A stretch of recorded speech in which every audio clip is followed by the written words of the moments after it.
e olham pra gente como se a gente não entendesse de teatro, como se a gente não soubesse falar sobre teatro. Então acho que é importante também a gente trazer o foco para isso, sobre esse racismo que a gente sofre no campo teatral. Que fazemos é para as pessoas periféricas, na sua grande maioria, pessoas pretas. E esses dois povos, esses dois públicos, né, essas duas partes da sociedade brasileira, são uma das maiores partes da sociedade brasileira. Então a gente não está fazendo para um grupo específico, a gente está fazendo para o país inteiro. O teatro brasileiro é, sobretudo, e se consiste no teatro de favela e periferia. No sentido literal da palavra, né, o afeto que afeta, ele é uma maneira de comunicar em qualquer lugar do mundo com qualquer língua, sabe? Porque o teatro brasileiro, que eles dizem o que é culto, o que é intelectual, eles bebem da gente. E muitas vezes sugam da gente. Salve, galera, esse é o podcast da Trupe do Mangue e hoje nós temos dois convidados muito especiais para um papo sobre arte, teatro, periferia, dois agentes culturais transformadores. E a gente tem também hoje aqui comigo um aluno da Trupe, como a gente sempre faz, traz um aluno para apresentar o podcast com a gente. Hoje o aluno é o Elias Mamed, que além de ator, comediante, faz os seus stand-ups, é chefe de cozinha, também é profissional da panificação e morador de comunidade. Rio das Pedras, Mamed? Rio das Pedras, isso aí. Que honra estar aqui com você também. Prazer, Vamos Vitor. apresentar os dois convidados aí. Vamos Primeiro, sim. quem é? Então, nada menos que ele, que é cria da Cidade de Deus, é ator, comunicador, cofundador e diretor executivo do Instituto Arteiros, onde desenvolve há 15 anos uma metodologia de atuação baseada na teoria do teatro físico de Grotowski. Iniciou sua formação acadêmica no curso de atores da universidade e possui sua formação técnica em teatro pelo SATED, além de cursos técnicos audiovisual pela CUFA, é ativista social e consultor de grandes marcas como Coca-Cola, Banco Neon e Havaianas. Em 2023, foi diretor de elenco e preparador do filme Cadê o Amarildo, da Globoplay. Atuou na série Cidade de Deus, da HBO, e estreou o quadro Sou de Favela no RJTV. Já em 2014, voltou aos palcos do espetáculo Carroça da História sob a direção do premiado diretor Marcos Vieira. Ele, Ricardo Fernandes. Muito Opa! prazer. Salve, salve, Ricardo! Obrigado, pessoal. Muito feliz de estar aqui, hein?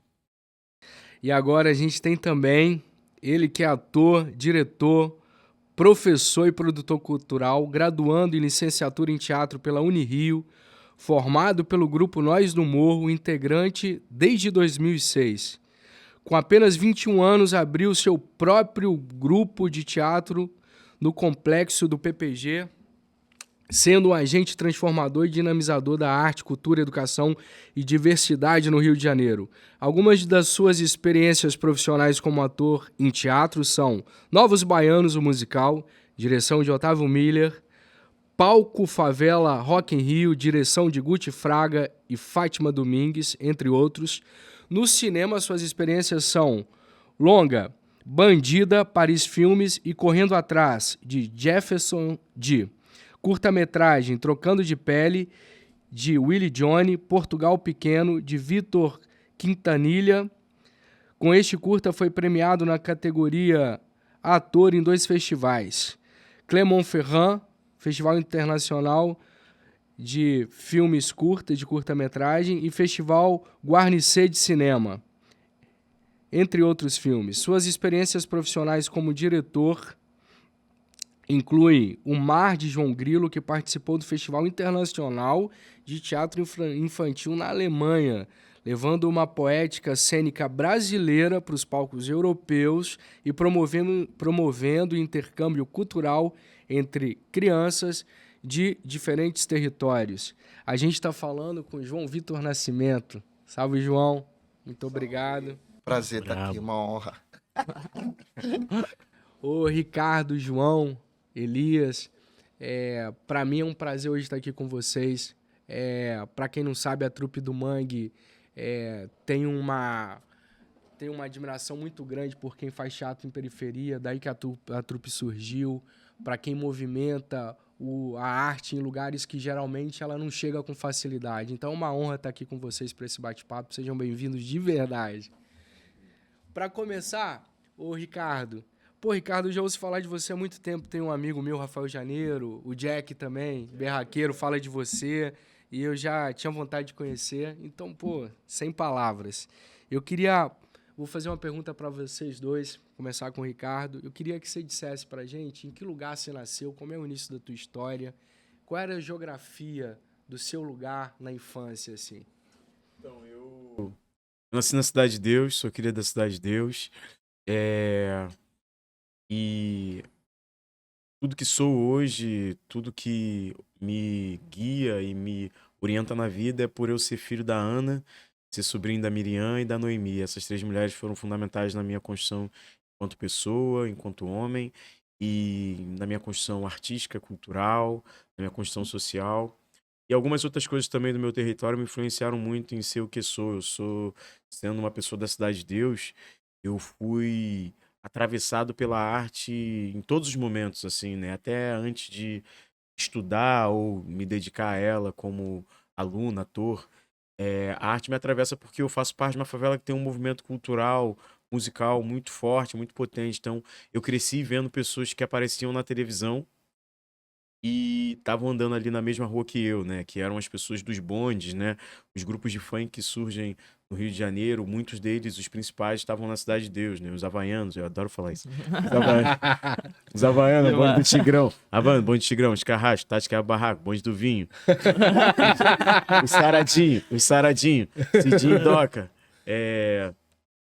Daisy Tigrona, MV Bill, enfim, todas essas pessoas, elas estavam nos holofotes do Brasil e do mundo e moravam naquele mesmo lugar. Então, eu cresci assistindo a televisão e depois vendo as pessoas que eu vi na televisão, iguais a mim, andando no mesmo lugar que eu, sendo do mesmo lugar que eu.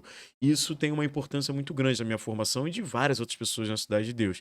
E aí, para complementar tudo isso, eu também fui vizinho do Leandro Firmino. Então, Grande ator. então eu ali com 10, 11, 12 anos, eu vi a minha rua com a mídia do mundo inteiro, assim. Eu vi a minha rua com pessoas que eu tinha acabado de assistir um filme que estava tendo a maior repercussão do mundo. Um filme que veio, né, e teve impacto, depois volta para o cinema, né? O Cidade de Deus, ele surge, ele é lançado, tem um impacto, depois de acho que 1 ano, 2 anos, ele volta pro cinema porque ele é indicado ao Oscar, então ele volta a ser exibido no cinema.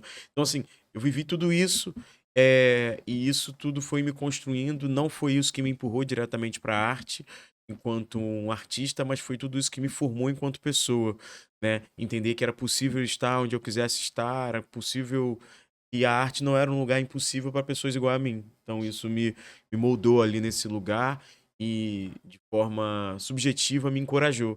E aí com 14 anos, na Escola Municipal Compositor Luiz Gonzaga, a gente tendo discussões sobre várias temáticas em relação a tudo que estava acontecendo no mundo, questão política.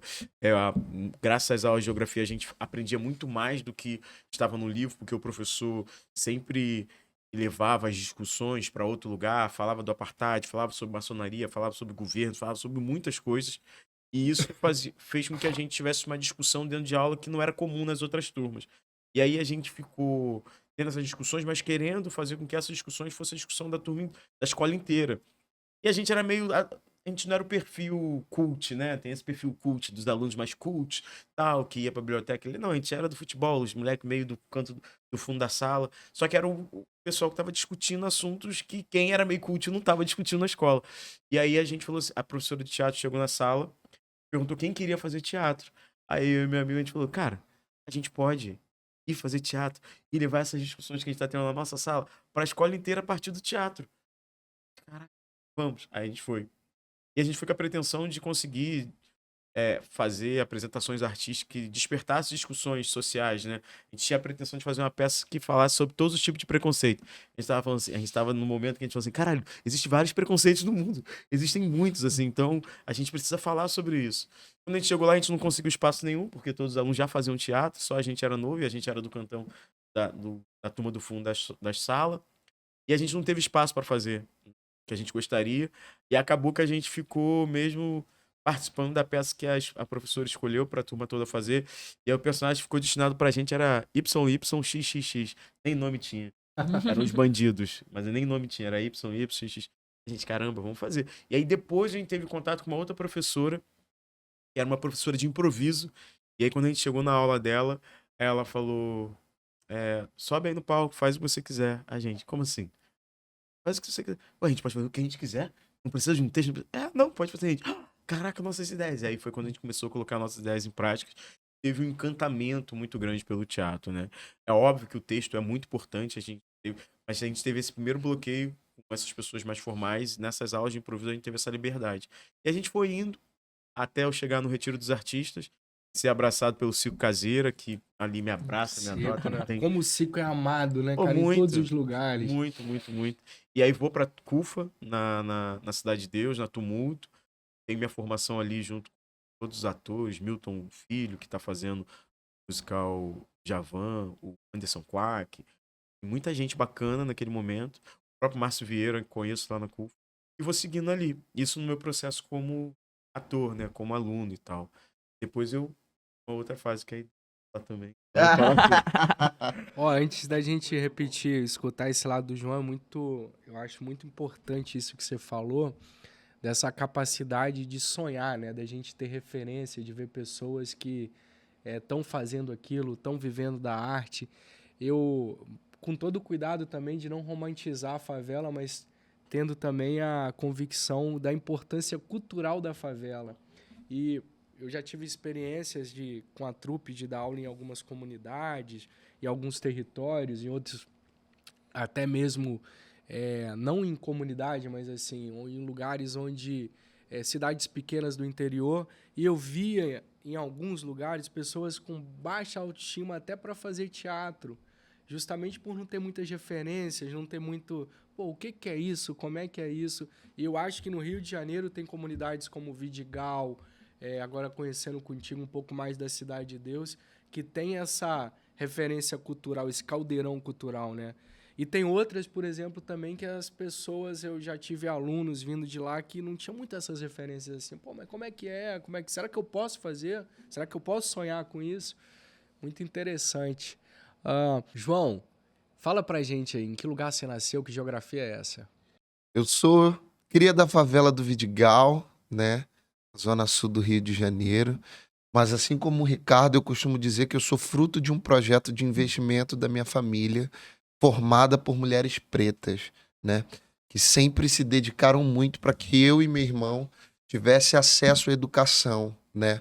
Uma educação que fosse, ao mesmo tempo, minha mãe sempre acreditou que através da educação eu iria conseguir abrir muitas portas, né?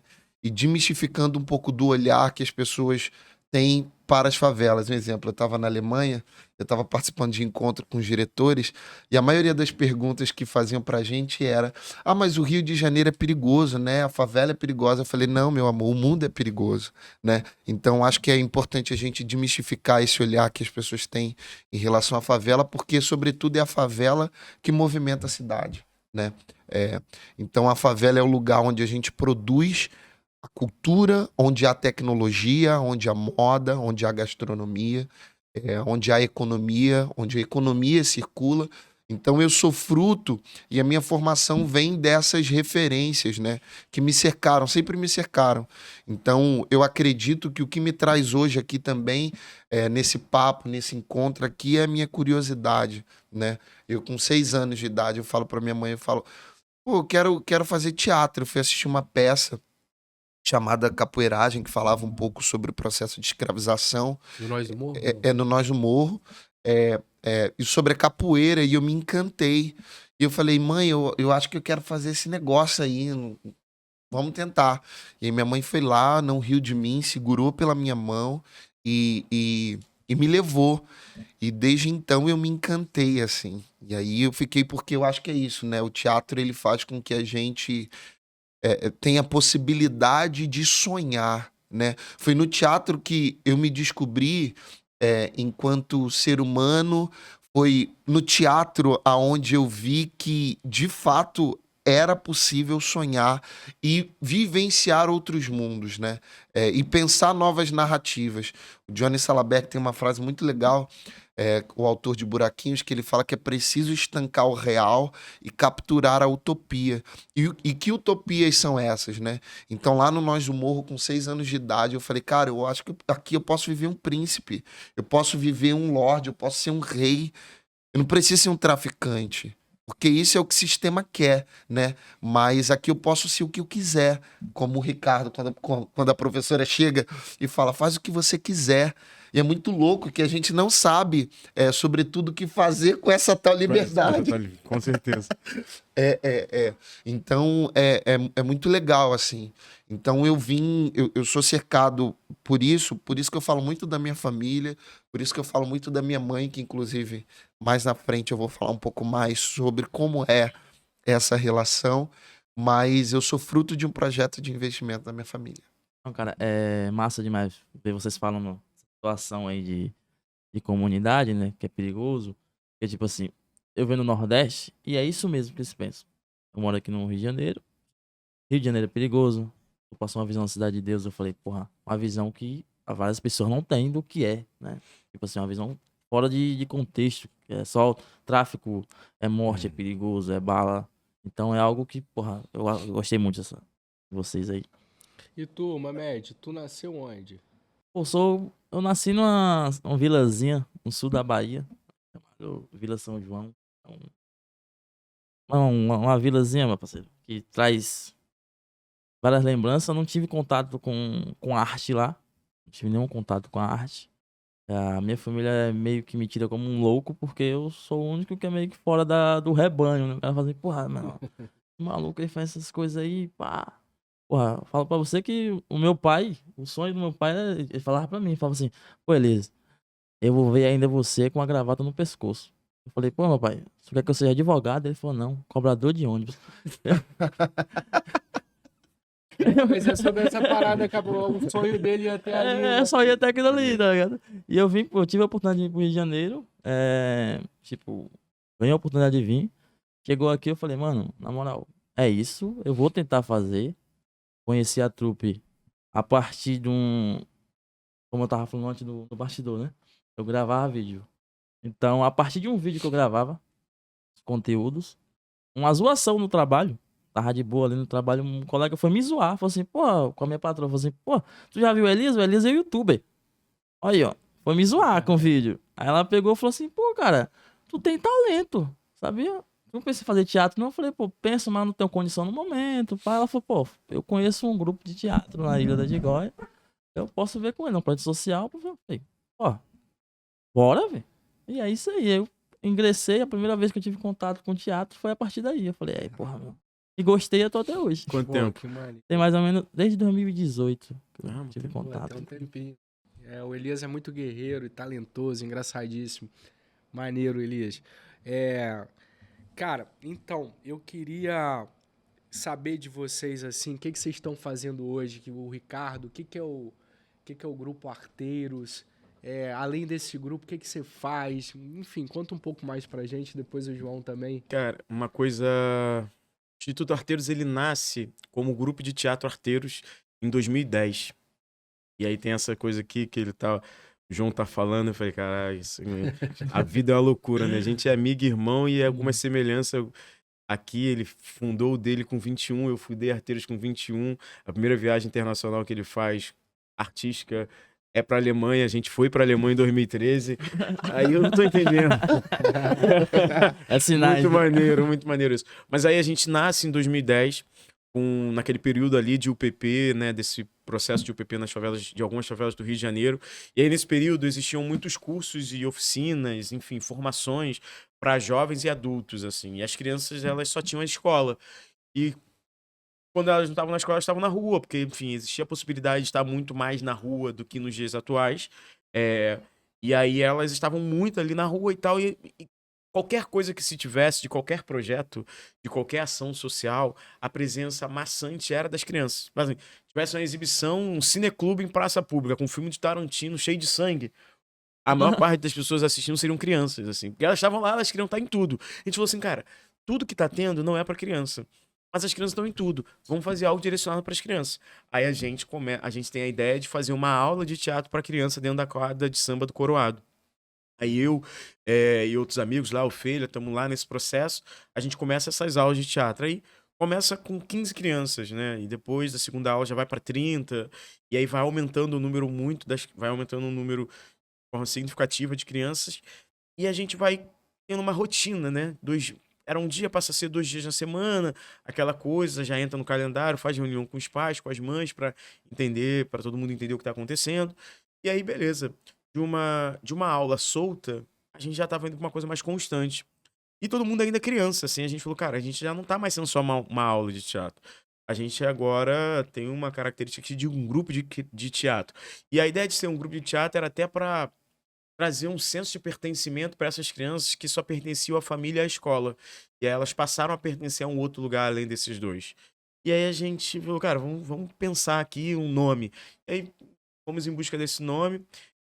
Aí me vem a ideia de trazer um nome muito baseado no que eu estava ali como professor daquelas crianças vendo. As crianças eram muito agitadas, aquele caos, 7, 8, 9, 10 anos. E uma agitação, 30 crianças numa quadra de samba.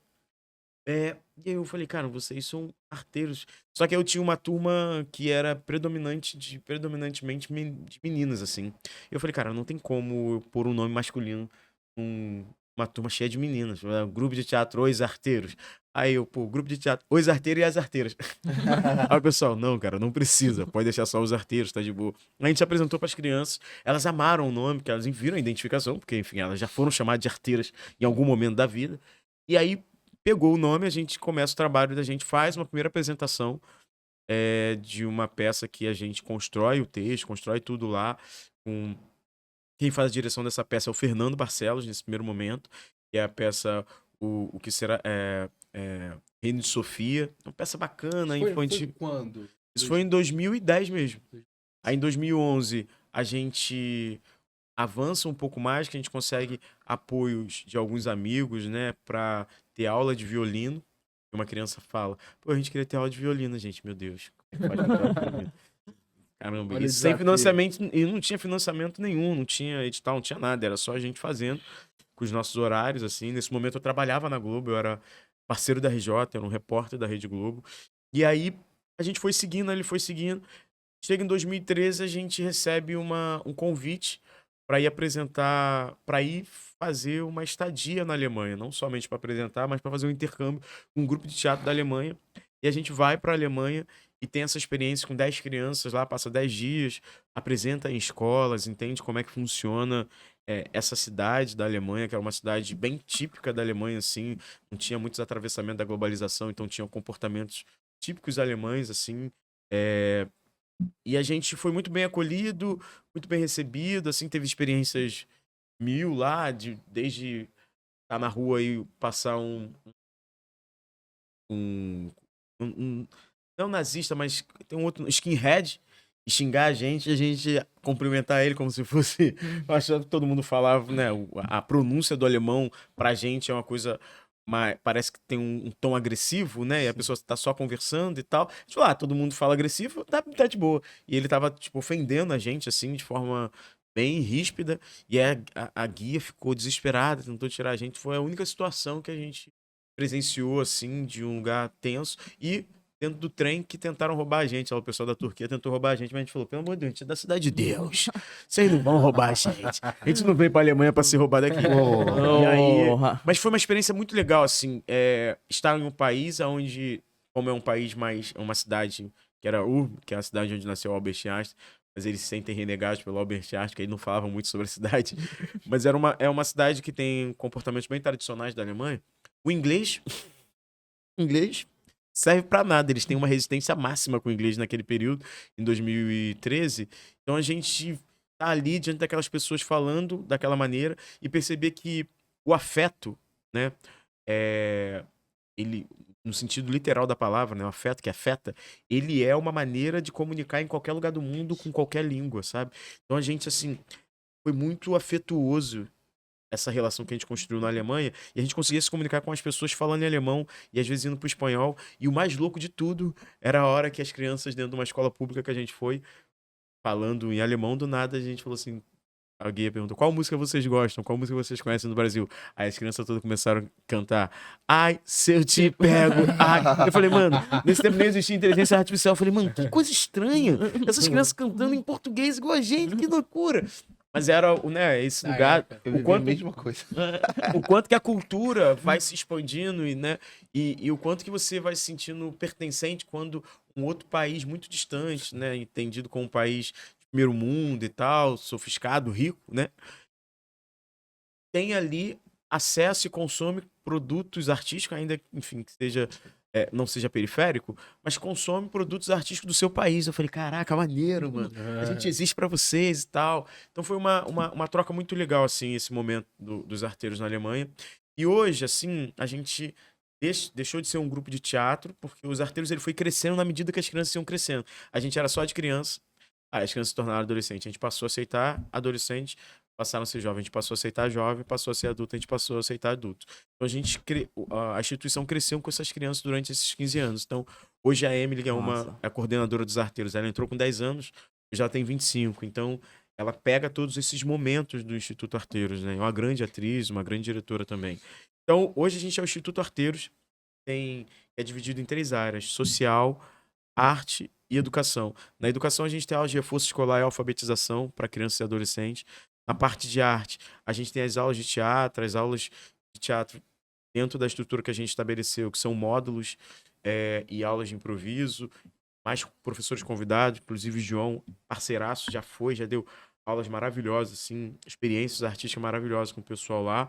E a parte social, onde a gente faz ações sociais, desde tentar reduzir os impactos, às vezes, da precariedade alimentar na Cidade de Deus, até fazer ações sociais para momentos marcantes, assim, no calendário, né, das crianças e dos adolescentes, inclusive dos adultos também, que é a Páscoa, a gente faz distribuição de chocolates, e Dia das Crianças e o Natal. A gente faz o apadrinhamento de crianças para que elas recebam ali o presente e tal, entendendo que essas datas são muito importantes e não é uma ação social no sentido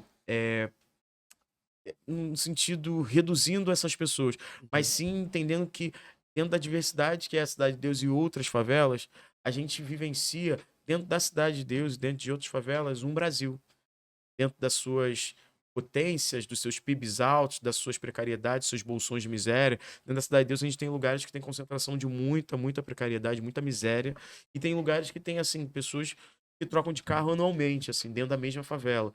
E aí, fazer essas ações é até mostrar para a própria favela que ela tem a capacidade de se ajudar, né? De fazer coisas pela própria favela. Então, a gente gosta de fazer essas ações. E hoje a gente tem essas turmas de teatro, então, são divididas em 5 turmas, que são 5 módulos.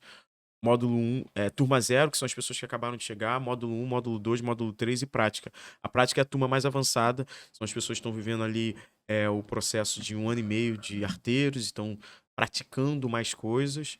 E turma 0 são as pessoas que acabaram de chegar. Algumas até têm experiência de teatro em outros lugares, mas não têm experiência de teatro nos arteiros. Então elas estão na turma 0 para entender o que é a metodologia dos arteiros. A metodologia que a gente desenvolve lá durante esses 15 anos, estabeleceu muito ela no ano 2014, Você é o Outro. É uma metodologia muito baseada na relação que a gente tem na vida, que a gente é um espaço artístico, mas também tem um cunho social. Então, você é o outro na relação. Quem te faz fazer é o outro. E isso também para a cena dentro do que a gente busca enquanto verdade cênica, né? Quem te faz fazer não é você. Você não traz o que você vai fazer. Quem te faz fazer é o outro a partir da construção e da troca. O outro enquanto outro ator, o outro enquanto um outro amigo de cena, um outro amigo da vida, um familiar, a plateia. Quem te faz é o outro. Assim. Isso é uma metodologia que a gente tem desenvolvido lá. Muito maneiro conhecer mais disso, cara. Ricardo, você me faz refletir numa coisa que eu fico observando já tem uns 12 anos os grupos de teatro que surgem assim em comunidades ou mesmo no interior, como eu disse, e essa fagulha do teatro no início, né? Como de repente não existe teatro naquela... Vou falar da gente, da trupe. Não existia teatro na Ilha da Gigóia. A gente começou a brotar gente de todos os lugares. Porque, como não era ofertado, todo mundo pensava que não tinha interesse. E aí, para eu atrair as pessoas, eu falava pra molecada, vai ter um cachorro-quente lá, maluco? E eu, do meu dinheiro mesmo, eu dava aula para me dedicar ao projeto, trabalhava de garçom nos fins de semana, não tinha apoio nenhum. E aí eu comecei a chegar para os comerciantes da comunidade, eu falei, pô, galera, me ajuda num cachorro-quente aí, eu vou dar aula de graça pra galera. Aí um outro comerciante dava um refrigerante. E começou a brotar gente. E, de repente, ninguém nem mais queria o cachorro-quente, nem o refrigerante. Queria fazer teatro. E surgiram jovens, assim como o Mamed, você morava no Rio das Pedras nessa época, Muzema, Tijuquinha, do próprio Vidigal, Rocinha, Santa Marta, e tinha meninos do lote 15 de Caxias, que eram poetas do vagão, que iam lá fazer aula. Era muita gente. Então, quando era oferecida a possibilidade de fazer arte, existia aquele interesse. Só que antes disso não existia. Só que o meu questionamento que é o desafio de se continuar num projeto desse, né, cara? Porque é muito difícil você parar a tua vida para tocar um projeto sem incentivo público. E aí eu me deparei com uns questionamentos. Pô, será que o poder público, os editais, não estão vendo que isso está acontecendo, que isso é muito bom para a comunidade, que isso eleva a memória positiva da comunidade, a noção de pertencimento, que eu achei muito bonito você falando, que as crianças pertenciam às suas famílias e às escolas e agora poderiam pertencer a um coletivo artístico, né, para pensar a sua própria comunidade. Isso na época me dava uma revolta muito grande, e quando eu me deparava com outras cidades que não o Rio de Janeiro, como cidades do interior, eu oferecia para as prefeituras, olha, vamos fazer uma peça aqui sobre a memória positiva da cidade, e os secretários de cultura e prefeitos diziam, não tenho dinheiro, mas contratavam cantores com cachê de R$500 mil, de R$300 mil. Então, acho que é algo para se repensar e também para a gente reafirmar a importância de projetos como o seu, que tem uma continuidade, que o mais difícil é continuar, né? Você oferece algo para uma criança, um modo de pensar, de experienciar, de fazer arte, de fazer teatro, mas assim, como garante essa continuidade? Precisa de muito apoio, precisa de muita força de trabalho, de muita gente se dedicando ali. E, João, você, conta pra gente o que você está fazendo hoje, conta do seu coletivo, sei que passou pelo Nós do Morro, e hoje você é um dos diretores artísticos, você é o fundador do Grupo Vozes. Você pode falar um pouco pra gente desse grupo? Então, o Vozes, o Grupo Teatro Vozes, ele nasce através de uma inquietação, né? Eu sou muito assim como o Ricardo, a gente é muito inquieto, por isso que a gente tem essa necessidade de movimentar, né? Mas movimentar num lugar que seja possível, porque é importante a gente falar sobre possibilidades, né? A gente começou falando sobre possibilidades que o teatro traz pra gente, mas, sobretudo, ele nasce dessa urgência. Eu falei, cara, eu tô aqui, eu tô no Vidigal, mas todo mundo já conhece o Vidigal, todo mundo conhece o Nós do Morro. A gente passou por uns momentos no Nós do Morro em que tinha gente do Brasil inteiro querendo estudar no Nós do Morro. Às vezes a gente chegava lá na época de teste, dava fila do lado de fora do portão, uma fila gigante. E a galera falando, não, se eu passar, eu começo a morar aqui. Porque o Nós do Morro era para quem morasse no Vidigal, né? Acho que na época do grande patrocínio. Exatamente. Né? Aí teve uma época que abriu, expandiu um pouco mais para o Rio de Janeiro. Mas eu falei, tá bom, eu tô aqui. Porque foi me apresentado, dentro do caminho enquanto ator, a possibilidade da multiplicação. E eu agradeço muito a Fátima Domingues, que olhou para mim e falou, tem um caminho aqui possível também. Você pode ser ator, mas você também pode multiplicar o que você está aprendendo aqui. Então, comecei a fazer assistência, fiz assistência do Cico durante 2 anos. Enfim, do Guti, da Fátima, de outros... Foi assistente do Cico Fui também? assistente do Cico. Durante 2 anos lá no Nós do Morro. E eu falei, tá, mas não dá para ser só isso. E aí, eu tenho uma relação afetiva e familiar muito forte no PPG, porque a minha família, por parte de pai, é do PPG. Desculpa te interromper. Explica para quem tá vendo a gente e não conhece essa sigla PPG, o que significa? PPG, Pavão, Pavãozinho e Galo, ou Cantagalo, né? Que fica ali entre Ipanema e Copacabana, mas é uma favela que não tem o mesmo olhar que tem Vidigal e Rocinha, sendo uma favela também na Zona Sul, né? O PPG ali é muito forte no esporte, através do Tererê, né? O Fernando Tererê. A gente fez uma pesquisa E o PPG é uma das favelas no Rio que mais exporta faixa preta no mundo, assim, Caramba. de verdade. E era muito forte, ele tinha um afro-reg, né? E aí uma amiga me chamou para dar aula num projeto, uma oficina no projeto dela de dança, de teatro, e ela falou, e era um projeto só de meninas também. E ela falou, amigo, as meninas gostaram, será que você consegue ficar dando aqui aulas? E era um projeto que era pago, mas era um valor muito simbólico, né? Era uma ajuda de custo ali, só para professora se manter, comprar os materiais e tudo mais. Eu falei, cara, vambora. E aí tinha o namorado das meninas ali na adolescência, jovem, ficavam assistindo, e eles tinham, eu via no corpo deles que eles queriam, e muita gente não tinha grana para participar. Eu falei, vambora. E teve um momento que eu falei, cara, eu não quero nada, vamos fazer aula de teatro. Então os meninos começaram a participar, as meninas começaram a participar. E era na Associação do Pavão. Aí teve um momento que isso começa a ficar maior do que a gente, né? Porque às vezes a gente tem uma ideia, só que ela vai tomando forma e ela vai ficando maior do que a gente esperava. E aí a gente fala, cara, eu acho que agora a gente precisa criar aqui um coletivo de teatro, porque não tem. E a gente precisa movimentar. Então nasce o grupo de teatro Vozes. Ainda eu estava sozinho nesse início, né, recebendo jovens de diversos lugares do Rio. Então era uma turma que era um pouco mesclada, assim, por não ter. A gente não tinha uma sede, a gente não tinha uma sala que fosse nossa. Então a gente usava o espaço lá do Brizolão, que era o Criança Esperança, hoje é Viva Rio, agora é Cidade Integrada, né? Voltou a ser do governo do estado. E aí eu falei, cara, é muito difícil quando a gente não tem uma sede, quando a gente não tem uma sala, porque a gente fica limitado. Então a gente sempre usou ali uma sala comunitária que outros coletivos usavam, a dança de salão, que também é muito forte no PPG, enfim. E aí começa a ser maior do que eu, né? E aí eu faço uma conexão com o Hélio, que é meu parceiro, que tá gerindo lá o Vozes, e aí faço uma conexão com a Rosana, ambos que são crias de Nós do Morro, e falo, cara, vamos tocar isso aqui junto. E aí começou a ser maior mesmo que a gente, sabe? Mas a gente valoriza muito, assim como os arteiros, e eu acho que é por isso que a gente se identifica muito.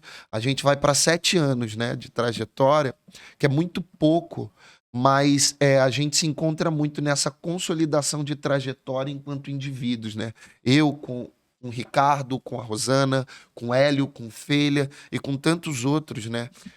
Então a gente valoriza muito o território, entendendo que a nossa sede, né? O PPG é a nossa sede. Então a gente fala, Milton Santos fala uma coisa que eu acho que é importantíssima.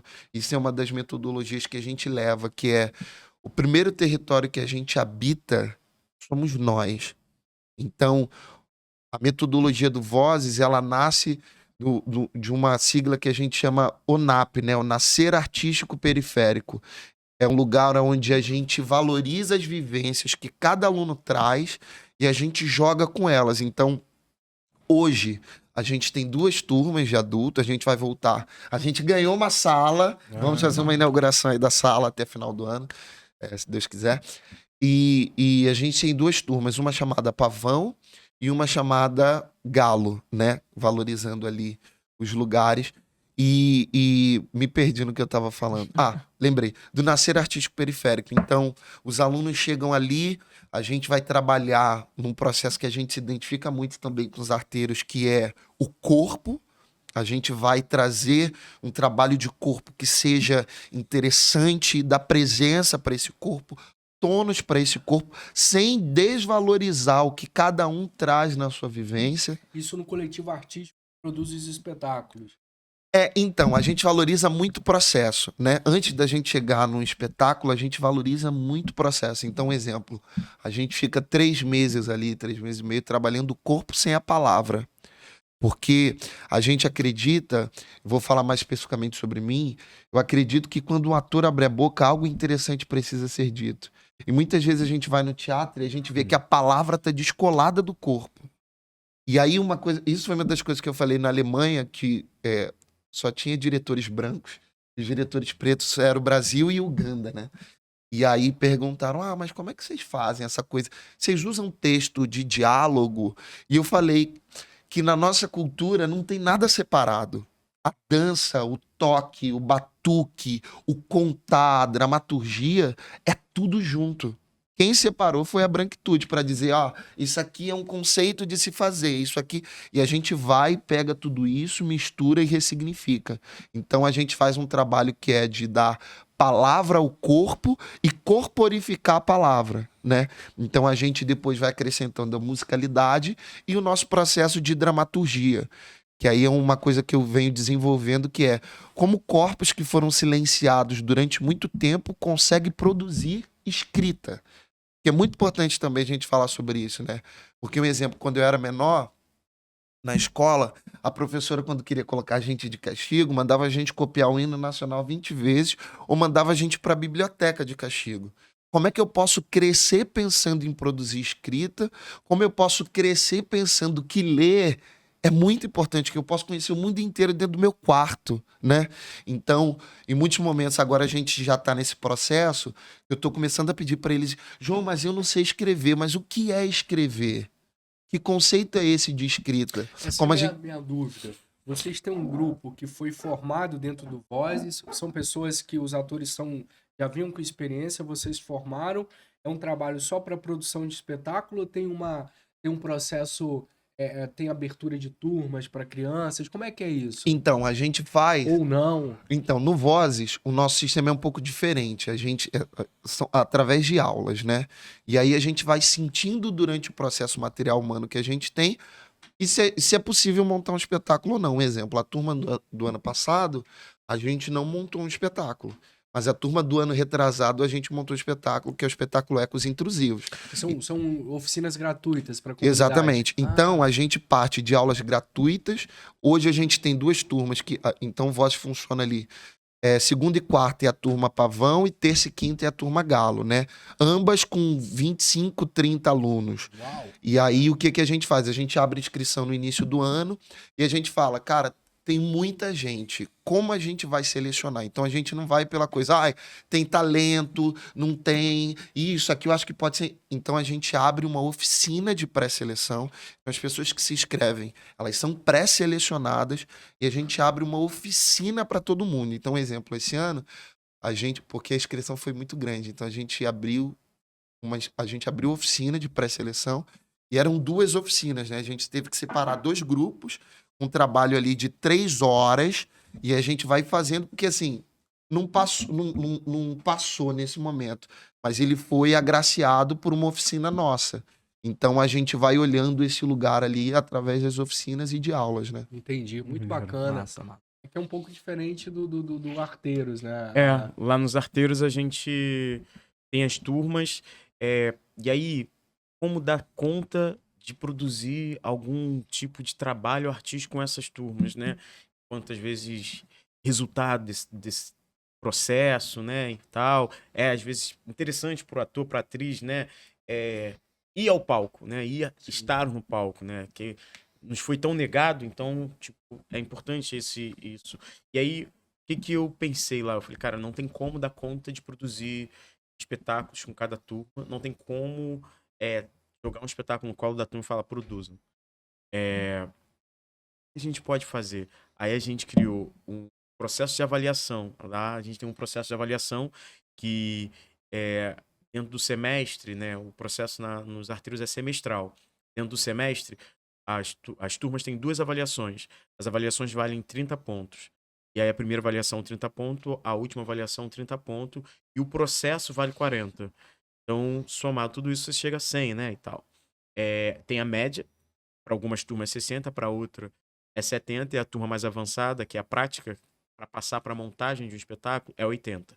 E aí, esse processo de avaliação são processos criados a partir da experiência que está tendo ali com aquela turma. Vai entendendo e pensando e criando e tendo ideias e tal. Então a gente já teve avaliação, que foi a primeira avaliação do início, quando eu falei, pessoal, agora vai ter avaliação, que eles nem entenderam nada. Pessoal, as coisas estão mudadas, agora vai ter avaliação, vai ser assim, vai ser assado. E eles não entenderam, porque, como assim? Eu falei, E aí a primeira avaliação foi a Baju Lilás, né? A cena ali uma cena de dupla, né? E aí, enfim, todo mundo fez e tal, algumas pessoas não fizeram, e isso resultou em a pessoa não ter a nota da primeira avaliação, né? E aí, beleza. Depois tem um processo, presença, participação em aula, né? Falta justificada. Continua sendo falta. Você só está justificando, mas a sua presença física dentro da experiência não existiu. Então, assim, você não esteve aqui. Você pode justificar que você não esteve aqui. Você pode justificar que você não esteve ali por conta de algum compromisso, de alguma doença, de alguma coisa. Mas isso não faz você estar. Você não esteve. Não tem como repor o que você não esteve. Porque eu posso dizer para você o que a gente fez, mas você não vai ter a experiência foi aquele dia, porque a experiência daquele dia foi com aquelas pessoas naquele dia. Então, assim, eu te falar o que aconteceu é completamente diferente do que de fato aconteceu. Eu estou descrevendo, estou descrevendo o que foi vivenciado. A descrição da vivência não é a vivência. Sim. Essa parte da metodologia é interessante também, né? Porque é a forma da gente organizar a gestão ali. Sim, é importante organizar para que é importante isso, para que as coisas não fiquem soltas e para que o aluno e a aluna tenham um entendimento que há algo pensado para aquilo ali estar acontecendo. Sim. Não é simplesmente vamos fazer a sementinha, vai, vértebra por vértebra e tal. Não é só isso. Tem uma disciplina também, né? Existe algo por trás pensado. Vai, às vezes, muito além do que algumas pessoas já fizeram teatro em outro lugar, muito além do que já se viveu em outro lugar. Não é além no sentido de mais ou menos. É só porque é completamente diferente em alguns aspectos. E tem coisas que surgem a partir dali. Tem exercícios, jogos teatrais, demandas e estratégias de emoções, assim, de trabalhos emocionais, que são fruto daquele espaço. Por exemplo, a gente tem um trabalho dentro da metodologia Você é o Outro, que é a equalização das emoções. E a gente produz, dentro do espaço da Caixa Preta dos Arteiros, exercícios e vivências para as pessoas terem experiências emocionais ali dentro, para que elas possam ter um registro de experiências emocionais dentro daquele espaço. E aí, quando ela tiver necessidade de fazer uso, ela tiver que usar a memória emotiva dela, ela não vá nas memórias emotivas de uma vida, de um sofrimento, porque pessoas pretas periféricas têm feridas não cicatrizadas e às vezes não tratadas, que não dá pra gente ficar estimulando a pessoa a ficar acessando a memória emotiva como foi utilizada na Europa quando foi criado esse termo. É outra tecnologia, porque eram outros seres humanos. Então a gente utiliza da memória emotiva, porque é algo assim, que está aí para fazer um trabalho artístico, está aí para todas as vertentes da arte, a memória emotiva está ali presente. Você acessa uma lembrança de algo. Só que a gente utiliza a inteligência cênica para produzir as emoções. Construir essas memórias, né? Produzir as emoções a partir de jogos. Ficar preso, né? A gente constrói essas emoções a partir dos jogos teatrais, dentro dos exercícios, dentro de vivências, dentro do espaço, para que ali aquilo tudo seja guardado enquanto memória. Gente. Então você não está utilizando a morte da sua avó. Você está utilizando, caralho, aquele dia naquela aula, aquele exercício mergulhou sobre a tristeza profunda. Cara, a troca que aquela pessoa me levou a tal lugar, eu tenho a memória de que gerou no meu... Isso tudo é uma informação, tá guardado. Aí você acessa isso no momento de uso. Pois não, João. Não, isso é importante a gente falar sobre isso, porque a gente está num lugar, isso que o Ricardo está falando, de acessar essas dores, a gente está num lugar também que a gente não está afincado nisso. Isso é o que Chimamanda propõe, né? O perigo da história única. A gente não tá fincado na dor.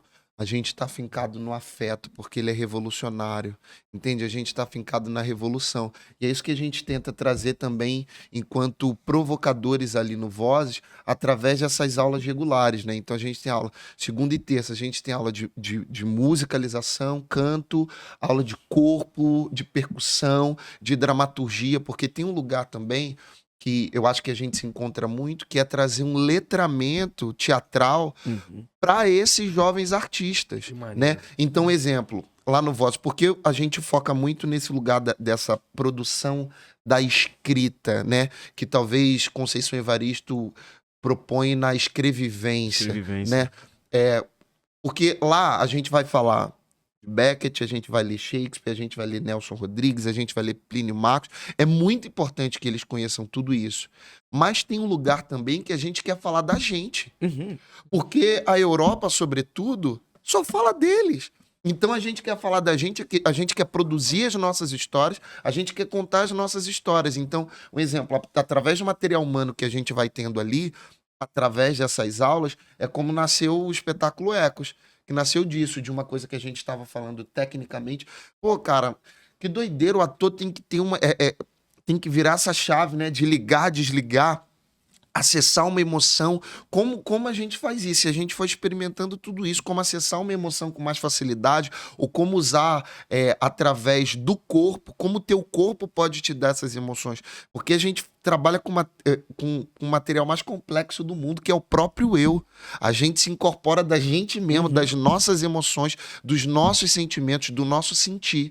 Aí eu falei, cara, calma aí, vou pesquisar. A gente chegou numa coisa, pensamentos intrusivos, e aí eu falei, cara, vamos propor aqui. Eu e Rosana, a gente começou a provocar. Vamos ver o que nasce aqui de dramaturgia através do corpo, o que a gente quer falar. Aí eu provoquei, eu acho que a gente pode falar sobre genocídio de pessoas pretas, mas não no lugar que seja diretamente panfletário, diretamente realista. E a polícia matou o meu filho. Eu falei, João, mas a gente não sabe escrever. Vamos tentar, vamos experimentar. Agora vamos tentar trazer metáforas. E aí a gente chega dentro do espetáculo um conto que a gente tem, que é o conto do caramujo, que é um menino, que é um caramujo preto de 13 anos, que vive com a sua mochila cheia de sonhos pela favela, que é um corpo também, que faz essa mochila, e tem medo que toda vez que brota uma sanguessuga. E essa sanguessuga seria a polícia. Cara, a gente quer falar sobre abuso. Como é que a gente pode falar isso? A gente retrata uma cena que é dentro de uma igreja, mas através de metáfora. Eu tenho medo toda vez que o relógio marca 13. Então, tá bom. Construímos a nossa dramaturgia. Vamos construir agora as nossas músicas, vamos compor as nossas... Mas a gente não sabe, vamos tentar. O que é esse não saber? Então eu acho que é por isso que a gente se encontra muito, porque a gente vai tendo um olhar de todas essas ausências, porque, sobretudo, tem um racismo que a gente precisa falar, que é o racismo no campo teatral. Que a gente sofre diariamente. Os arteiros, um exemplo, vai fazer uma peça num teatro grande, seja ele, enfim, daqui do Rio de Janeiro, do Brasil, e olham pra gente como se a gente não entendesse de teatro, como se a gente não soubesse falar sobre teatro. Então acho que é importante também a gente trazer o foco para isso, sobre esse racismo que a gente sofre no campo teatral, a dificuldade que é para você conseguir uma pauta num teatro da cidade. Entende? Então é entender que para nós é para além de uma oportunidade, e não é resgate, não é a gente está tomando de volta um lugar que sempre foi nosso, e é nosso por direito. Então é um lugar que a gente tem que dizer que as nossas histórias, as nossas vozes, através das técnicas que a gente vai adquirindo ou das metodologias que a gente vai desenvolvendo, que a gente tem lugar nos grandes teatros da cidade e que a nossa voz precisa ecoar. Quando a gente vê alunos nossos, seja dos arteiros, do Voz, ou pessoas que passaram pela gente na televisão, isso é mais do que uma conquista. Isso é uma recuperação, uma restauração do comportamento, uma recuperação da autoestima enquanto pessoas pretas, periféricas. Enfim, me alonguei.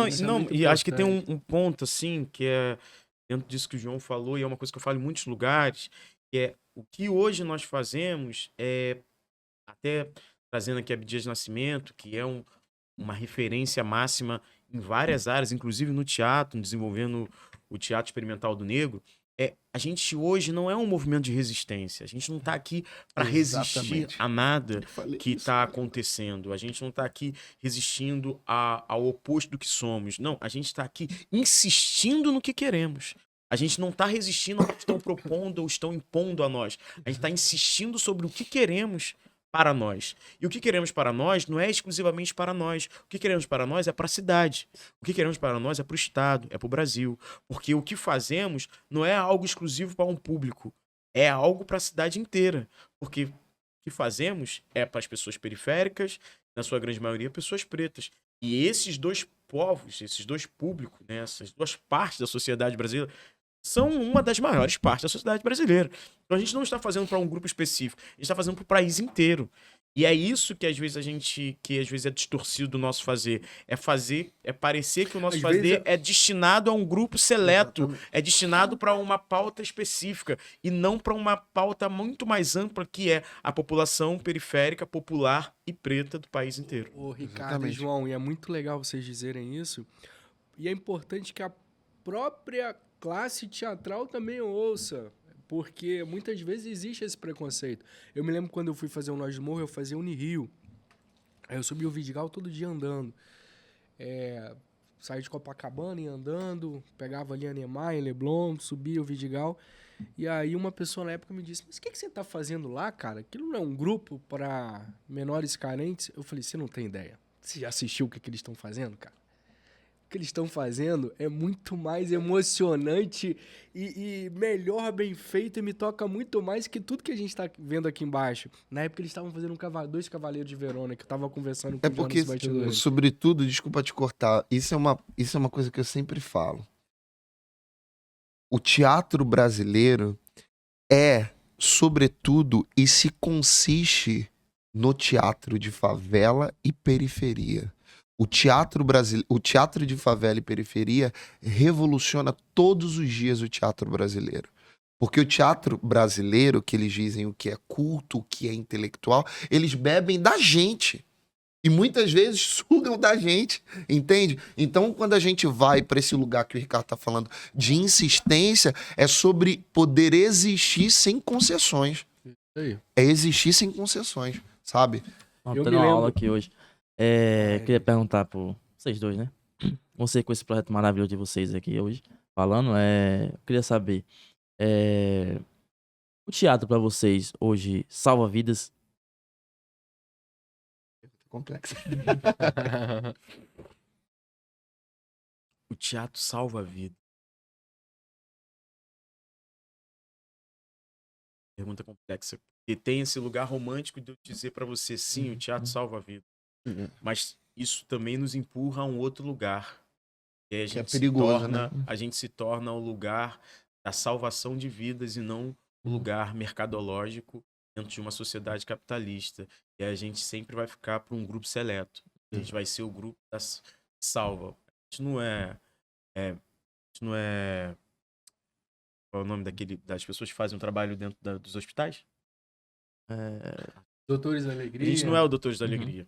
Sabe? A gente não produz essa arte específica. A gente Entendo. até pode fazer, porque isso que o João falou é real. Assim, a nossa inquietação e o nosso desejo de se reinventar faz com que a gente invente coisas diariamente. Os processos de avaliação que a gente tem lá nos arteiros são invenções e as pessoas que estão nos arteiros, que já fizeram faculdade, ficam assim, caraca, Ricardo, que doideira é essa? Isso é muito maneiro. Tem agora um processo de avaliação lá que é em duplo o trabalho. Mas é solo e é a partir de um sorteio, que eu também não queria me comprometer formando o grupo das pessoas. O grupo dá errado, a pessoa, você que me botou com tal. Fulano mora em Que tem Caxias. isso, né? Fulano mora em Caxias, não tá conseguindo vir ensaiar comigo, não sei o que, não sei o que. Então, assim, é fruto de sorteio. Pra ter a experiência também da pessoa cair com uma pessoa Sim. que ela não tem a menor conexão, Assim, às vezes, e passa a ter a partir daquele trabalho. E aí a gente tá tendo um processo lá de avaliação que é em dupla. E aí essa dupla, ela é dupla, mas eles não se apresentam em dupla. Cada um vai fazer um solo. Um dirige o solo do outro. E aí você está sendo avaliado nos dois lugares. Quanto quem vai fazer ali, mas também quem vai dirigir. Então você não vai se perder o compromisso com o solo da outra pessoa em quem você está dirigindo, porque você está Só focado no focar em seu. si mesmo. Porque o seu é a responsabilidade do outro. Então, você é o outro naquele processo. Então você tem que construir. A gente deu 7 autores para eles precisam escolher. Aí, enfim, muita legal. gente, Chico, Conceição Evaristo, deu muita gente para além de autores tradicionais do teatro, pessoas variadas, Jobilac e tal, e aí eles precisam escolher um autor, mas não precisa ser a mesma peça.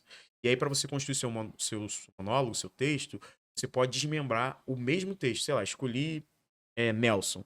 Eu não posso pegar um pedaço de Sete Gatinhos e um pedaço de Boca de Ouro. Eu tenho que pegar Boca de Ouro, mas eu posso pegar uma parte do início, uma parte do final, não sei o que, não sei, e montar, construir um monólogo dessa minha construção ali. Ou pegar uma parte única, mas não vai ter, né? Enfim. E aí, isso dupla, um ajudando o outro, assim. Então, você tá ali fazendo um solo, um monólogo e tal, mas você tem a necessidade do outro, que é o outro que vai dirigir, o outro que vai te direcionar. É óbvio que você vai propor também. Isso é muito legal, porque a gente já passou por avaliações lá que era monólogos sozinho, passou por avaliação que era trabalho em grupo, passou por uma avaliação que era... A última avaliação foi uma peça da turma inteira. Separei a turma em grupos. E aí depois eu falei, olha, vocês separados em grupos, vocês vão fazer um espetáculo. Vocês não vão fazer uma noite de apresentação individual. É um espetáculo contínuo. Não vai entrar ninguém e falar, agora é a próxima cena. Não. Foi um caos. Como faz um espetáculo, de repente, com 20 pessoas, sem a figura de uma direção? Eu falei, vocês dirigem eu oriento vocês a cada grupo ter uma liderança, essa liderança corresponde ao grupo de diretores. Esse grupo dirige o espetáculo inteiro. Então, são 5 grupos, cada grupo tem um representante que vai se juntar para entender como é que costura isso tudo que vocês vão fazer. Eles fizeram um espetáculo maravilhoso, com uma temática sobre presídio, né? E era até uma coisa que eu estava falando na aula ontem, assim, é uma temática que nos atravessa muito. Acho que a gente fala até bem pouco da complexidade, do quanto que isso está atravessando milhões de tipos de vidas, assim. Sim. E o resultado, como isso se dá. E aí, cara, um espetáculo que as pessoas choravam muito assistindo, porque muitas pessoas dentro do ambiente de favela e de camada popular têm uma experiência com o presídio, dado ao que é o presídio no Brasil e a função dele social, que a gente sabe desde o processo da escravidão aqui no país. Então, foi muito legal ver eles tocando um espetáculo sozinho, batendo cabeça, brigando, mas construindo um espetáculo e apresentando um espetáculo de 45 minutos, assim, feito durante um mês. Então são essas experiências que as pessoas estão sendo colocadas lá. E aí, essas experiências, essas vivências, elas não vão salvando a vida dessas pessoas. Elas vão orientando as pessoas para entender que é possível. É possível você estar nesse lugar, é possível você interagir, é possível você acordar com o objetivo de fazer algo e concluir esse algo. Essa somatória de coisas, mais outras coisas da vida, que a gente lá nos Arteiros tem um sistema triangular. Começou assim, eram as crianças e segue até hoje. Óbvio que hoje a gente não tem essa relação tão próxima com as famílias como foi, mas é um sistema triangular que é a escola, família e os arteiros. É um triângulo que você precisa equilibrar na sua vida. E aí, o que te salva é quando você equilibra esse triângulo. E não é o teatro que vai fazer você equilibrar esse triângulo. É você que está no meio desse triângulo relacionado nessas 3 áreas da sua vida. E aí, no caso, às vezes você já não estuda mais, mas é o seu lugar de estudo, pesquisa, a sua busca por conhecimento, a sua família, seja ela qual núcleo de seres humanos for, e os arteiros. Quando você equilibra isso, você está se salvando. Mas quem te salva é você. Muito bom. Ricardinho, deixa eu te falar uma coisa. Uma vez eu tava dando aula na Maré, aí tava tendo um tiroteio. E aí eu no mototáxi, aí ele falou assim, pô, a gente é maluco, né, cara? Nós somos os 2 únicos profissionais que estamos no meio da bala pra ir trabalhar. Eu falei, a gente é maluco mesmo. E aí depois eu botei o fone de ouvido, tava escutando um rapper que o Sabotagem dizia assim, o mundo só vai começar a mudar quando o pai de uma criança negra escrever um livro e contar essa história para o seu filho. E aí isso me fez refletir muito, tanto é que isso tem, vou te falar, uns 15 anos. E sempre me lembro disso quando a gente conversa de teatro comunitário. E o João também falou da Chimamanda, que foi algo que me marcou muito na minha formação também. Essa coisa que ela fala do perigo da história única, né? Que se a história fosse contada, não pelo ponto de vista só do europeu, né? Que foi lá, escravizou, colonizou, pegou as riquezas, fez todas essas coisas e muita gente hoje em dia bate palma para os europeus, né? É o que a gente chama de, talvez, epistemicídio que Sueli Carneiro propõe, ou até mesmo memoricídio, que é o assassinato do saber, né? Da episteme criada... Exatamente. Sequestra e assassina. Da episteme criada por grupos que são ditos como minorias, né? O apagamento. E desculpa até te cortar, porque quando isso acontece? Isso acontece quando... Nesse lugar, se a gente entra nesse lugar romântico, eles só estão ali fazendo teatro para salvar, porque senão eles estariam no crime. Não. Talvez eles estariam estudando para advocacia. Talvez eles estariam estudando para se tornar um médico, um engenheiro. É por isso que a gente precisa demistificar esse olhar. Porque o Amir Haddad fala uma coisa interessantíssima, que ele fala, só o teatro expulsa coisa ruim das pessoas, né? A arte, ela tem esse poder. A gente não tem o poder aqui, enquanto professores, de salvar ninguém, de libertar ninguém, de emancipar ninguém. A pessoa, como o Ricardo falou agora no final, a pessoa se emancipa, a pessoa se salva, porque se a gente entra nesse lugar, a gente entra nesse lugar da salvação que é romântico pra caramba, e a gente para de falar de dinheiro, a gente para de falar do mercado. Então, eles estão ali fazendo teatro só para se salvarem, porque senão eles poderiam estar no crime. E não é sobre isso. Nossa, Não é isso. E não é sobre isso, entende? A gente precisa sim falar de dinheiro. O Ricardo estava falando sobre a nossa inquietude. A gente vai lá e faz. Cida Moreno propõe isso como uma estética da ousadia.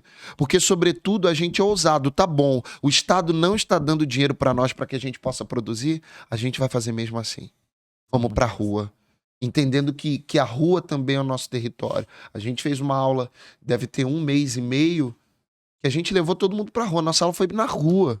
Entende? Como os arteiros também falam. Exatamente. Então, é por isso que a gente fala, né? Nego Bicho fala sobre esses encontros que são consolidação de trajetórias. E a gente precisa cada vez mais falar sobre isso, porque senão a gente entra nesse lugar e a gente mesmo se tira do game. E a gente quer estar no game, a gente quer estar na televisão, a gente quer estar no cinema, a gente quer estar onde a gente quiser, porque nós somos potentes o suficientemente para isso. Mas é importante que a gente amplie o nosso olhar. Cara, e tem uma questão até nisso aí que você falou sobre quando o Estado não nos dá e a gente ainda assim faz, que é a grande armadilha de quem é Exatamente. inquieto, de quem tem uma mente Eu ia falar inventiva. sobre isso, inclusive. Porque a gente a nossa inquietude nos leva a fazer sem ter. A gente E aí- reafirma um lugar que... E a gente reafirma um lugar Né? sem ter a mínima condição para estar reafirmando aquele lugar. E para a estrutura estatal do nosso país, que vai para além de um governo ou outro, de esquerda e de direita, é a estrutura, a coluna dorsal do Acaba nosso sendo país. confortável, talvez. É completamente confortável. Eles que olham pra pessoas- gente, não vamos dar, porque eles fazem sem... É completamente confortável para Entendi. pessoas. Se vocês estão fazendo isso, maravilhoso. E até exalto que a gente está fazendo quando não tem. Porque tá maravilhoso, tá ótimo. Tô tirando Exatamente. R$1 do cofre público Você para acha dar que a para gente você. tem que ser um pouco mais revoltado e ir pra rua Não, mesmo? Não sei. eu acho que assim, existe. É importante que a gente seja revoltado, mas a gente precisa ser muito estratégico. Exatamente. A estratégia é a maior arma nesse processo todo, porque senão a gente sempre é levado pelo que nos impulsiona, que é a inquietude de ver o mundo do jeito que tá e falar, não tem por que tá assim, eu sou capaz de fazer ele diferente. E aí a gente vai lá e faz. Só que aí a gente vai e faz sem ter condição de fazer. E quando a gente faz sem condição de fazer, a gente não faz sem condição de fazer porque a gente não recebeu nada para fazer. A gente faz sem condição de fazer porque a gente usa o que a gente tem para fazer. Um exemplo. Porque o trabalho social, ele deveria ser muito mais destinado, esse trabalho social, da maneira como nós fazemos, né, sem a remuneração, para as pessoas que têm concentração de renda ou que têm garantia de dinheiro o suficiente para viver o país caro que vivemos. Essas pessoas deveriam fazer trabalhos sociais da maneira como nós fazemos, porque essas pessoas não têm um comprometimento com a sua renda no seu período de mês. A gente que produz dinheiro a partir de trabalhos e vai para lá e vai para cá, fazendo esse trabalho que a gente faz, a gente não está fazendo um trabalho de graça. A gente não está fazendo um trabalho de graça. A gente está pagando para fazer aquele trabalho. Porque a nossa hora não está sendo paga, a gente está pagando. A nossa alimentação não está sendo paga, a gente está Todos pagando. os teus O anos nosso- de transporte, formação... Tudo isso, se a gente está pagando, eu não estou sendo um trabalho voluntário. Eu estou sendo um financiador do meu trabalho. Exatamente. E aí, quando a gente vai. Aí é a hora que não bate a conta. É Aí é entender a hora o que game, as pessoas né? se afastam da gente, porque as pessoas que às vezes não estão envolvidas no romance que a gente está envolvido, na inquietação que a gente está envolvido, elas vendo de fora, igual quando a gente vê um jogo de dama, de xadrez de fora, a gente sabe ver muito melhor do que quem está dentro, elas vendo de fora e falam, cara, não tá batendo. Você não está fazendo sem receber, você está pagando para fazer. Exatamente. E aí a gente precisa criar estratégias mínimas para que esse valor que a gente paga seja reduzido até o momento do zerar. Que a gente fala assim, agora sim, eu não estou pagando para fazer Agora é o que eu justo. estou fazendo. Não é nem justo, é o equilíbrio mínimo. Não, e na lógica capitalista, isso é muito doido, porque eu vejo que a Trupe oferecia, era um projeto social que hoje em dia, para ser sustentável nesse mundo capitalista, a gente oferece cursos também que são pagos além do trabalho social. E assim, quando a gente só dava aula de graça, os pais não respeitavam os alunos ali, os filhos fazendo. E aí, quando eles viram que a gente tem escola, que a gente cobra, que tem um valor para aquilo e que as pessoas pagam porque é interessante que os filhos delas façam, essas pessoas que faziam de graça começaram a dar mais valor. E outra, a gente pensando nessa lógica de sustentabilidade, a gente tem um número de bolsas e a gente faz questão nas escolas de preencher esse número de bolsas. E muitos dos pais que têm desconto, eles valorizam menos o curso do que os pais que pagam integral. Então a lógica capitalista ela tá aí o tempo inteiro, né? Criaram a lógica de que projeto social não pode ter ligação nenhuma com dinheiro, com aquela ideia do não tem fim lucrativo. Só que o dinheiro ele não é necessariamente para que haja lucro. O dinheiro é para que a roda gire. Exato. O dinheiro é para E que a o roda movimento- precisa girar. A roda precisa girar com dinheiro, porque ela tem girado sem dinheiro de algum outro lugar, mas com o nosso dinheiro. Porque quando a luz ela não acende, porque a lâmpada Exato. queimou e ela precisa ser trocada, e a gente não pede para que as pessoas que estão ali fazendo a aula de graça paguem por aquela luz, a gente paga o nosso bolso, a gente está pagando do nosso bolso para ter aquela luz em um lugar onde as pessoas não pagam para estar, e a gente paga para chegar, a gente paga para se alimentar. Então é muito do nosso próprio dinheiro que a gente vai usando naquele lugar. E para ter estrutura também. Porque um exemplo, pô, a gente está falando de teatro, né? A gente quer ter uma estrutura, uma iluminação Aham, cênica claro. que seja interessante. Uhum. A gente quer ter para além do espaço cênico, a gente quer ter um palco que seja interessante para que esses alunos, atores, nesse processo de formação, possa subir ali e experimentar, sobretudo. Entende? A gente quer ter uma dignidade para ter um bebedouro, para ter uma água, para que eles possam beber. Então é sobre estrutura também, fazer com figurino, entende? É muito importante, porque senão é isso, a gente dá um tiro no nosso próprio pé. É o que o Luciano propõe, né? A gente precisa entender o game e pensar essas estratégias. Sim. Como a gente tá acabando o tempo, eu vou deixar para vocês falarem, mas assim, conduzir para as últimas perguntas. Eu queria saber de novo o nome da tua mãe, como é? Ana, E a tua? Mônica, Mônica. E a tua? Eliene. Eliene. e a sua? Rosilene. Mônica, Ana e Mônica e Eliene e Rosilene, a minha, né? Eu tava falando, retomando aquela ideia do sabotagem, que ele disse que o pai teria que escrever um filho, né? E a gente tá aqui falando muito de mulheres, né? De mães, né? Como as mães são muito importantes, não só na periferia, mas na criação dos filhos em vários lugares. Muitas vezes assumem a responsabilidade. Minha mãe também foi assim. Se eu não teria estudado se não fosse ela. Então, eu queria agradecer a presença de vocês e dizer que, não o pai, mas assim, graças, que bom que a mãe de vocês, a família de vocês, investiram em vocês para que vocês possam inquietar outras almas, outras crianças, outros artistas da comunidade, fora dela, no Rio de Janeiro, no Brasil inteiro. É muito importante escutar o ponto de vista, assim, de pessoas que estão fazendo em comunidade agora, estão fazendo de um jeito novo, com referências, com estofo. E eu queria fazer uma última pergunta com relação, vou começar com o João agora, depois o Ricardo, os desafios de manter um grupo, um projeto como o de vocês. Você, no caso, lá no PPG e depois o Ricardo na... Como é que é isso de continuar existindo, resistindo, projetar para o mundo essa arte? Eu acho que a gente até falou um pouquinho sobre isso, né? Sobre esses desafios que a gente enfrenta diariamente, mas eu acho que a gente está nesse lugar, assim, a gente já virou a chave, a gente está insistindo, né?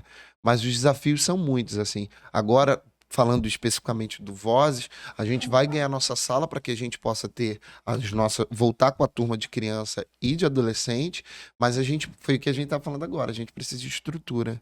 Entende? Porque, sobretudo, dentro dessa inquietude, a gente também precisa falar que o que é feito para além desse teatro, para além da emancipação, é uma coisa chamada políticas públicas, né? A gente está falando também sobre políticas públicas. O trabalho que o Ricardo faz junto lá com os arteiros também é sobre políticas públicas, porque a favela, ela sempre se reinventou, né? Quando a gente fala que a favela movimenta a cidade, quando antigamente não tinha água, vamos inventar o nosso mecanismo aqui para água. Não tem água encanada aqui? Vamos reinventar esse mecanismo para fazer com que a água chegue até a gente. Entende? Mas a gente está falando sobre existir sem concessões, sabe? Desafio, a gente sabe que a gente tem muito, mas eu não quero estar fincado neles. Eu quero estar falando de soluções, propostas que sejam verdadeiramente interessantes para que esses alunos, atores, tenham a dignidade de ser e existir através do que a gente propõe dentro do teatro. é um grande desafio estar vivo. Então, depois de passar por esse grande desafio de estar vivo no mundo que vivemos, com tudo que nos atravessa, é manter uma organização durante 15 anos de pé. Vocês têm patrocínio hoje, apoio? Não, a gente escreve editais, assim, né? A gente também. escreve editais, a gente tem um apoio do Fábio Porchat, que nos apoia. Esse é o último ano que ele vai apoiar a gente. Mas é um valor muito baixo para a gente conseguir pagar os professores tudo, né? das crianças e tal. Não dá conta de tudo, né? E nem dá conta de tudo que a gente vai criando e vai criando. Então, assim, o desafio hoje que a gente tem é de conseguir criar estratégias que sejam realmente convincentes para que a gente entre na disputa do que a gente tem que disputar baseado no que a gente faz.